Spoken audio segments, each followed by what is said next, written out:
Matriks Hakimi bin Sabri, nomor kat matriks 27 DEJ 24F1032.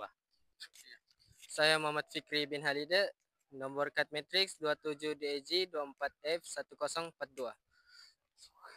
Saya Muhammad Zulkifli bin Dahlan, nomor matriks 27 DEJ 24F1014.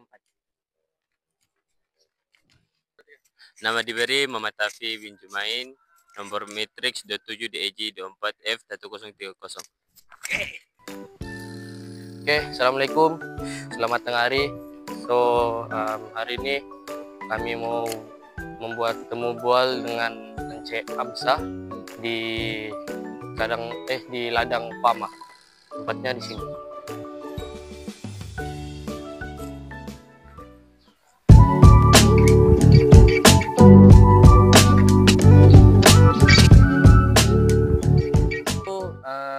Boleh abang ceritakan sedikitlah tentang pengalaman abang selama bekerja di sini dan tentang penubuhan tempat ini lah. Oke, kalau diikut mula-mula saya ceburkan di dalam bidang mitigasi pada awal tahun 2016 sebenarnya. Mulai itu buat di halaman rumah suka-suka ya sebenarnya itu. Mula-mula saya buat mitigasi awal tahun 2016 lah. Tapi saya buat di halaman rumah sih ya. Tahu nggak Kampung Tinusa 2? Oh, Tinusa 2. Tinusa 2 di atas dia sebenarnya di atas penempatan atas air kan. Oh, ya. Jadi saya buat satu platform untuk saya buat satu mitigasi lah.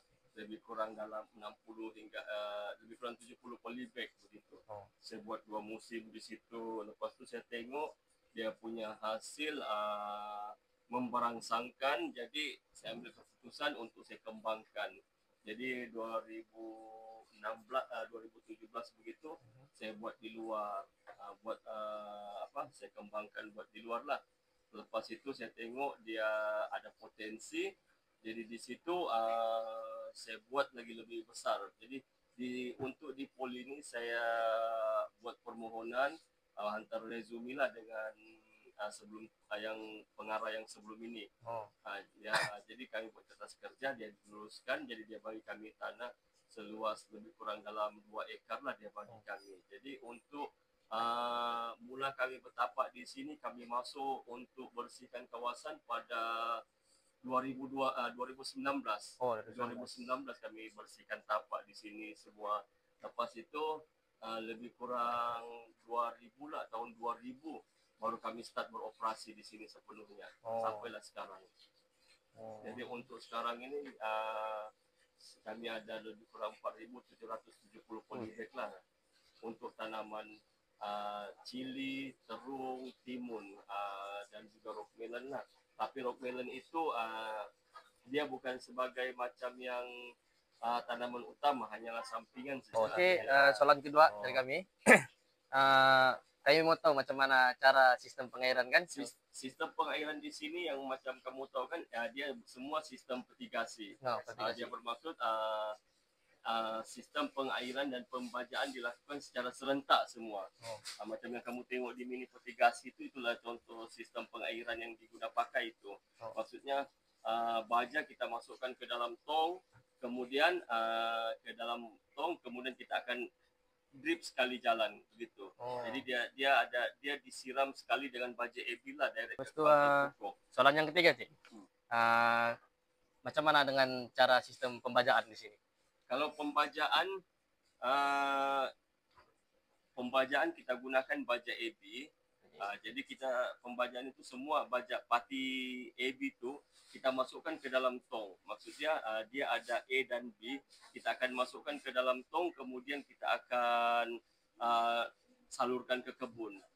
Dia begitulah, kita ikut dia punya keperluan isi yang ditetapkan lah. Maksudnya bergantung kepada umur pokok berapa baru kita tetapkan dia punya isi.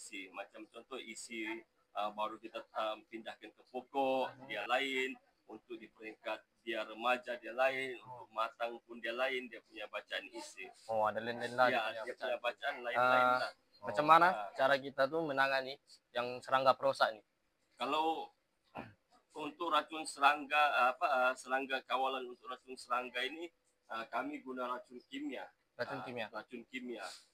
Tapi pada masa yang sama kita kena tengok bila masa kita mau harvest, kita tidak boleh terus guna dia punya racun kimia. Maksudnya di awal pertumbuhan pokok kita guna racun kimia.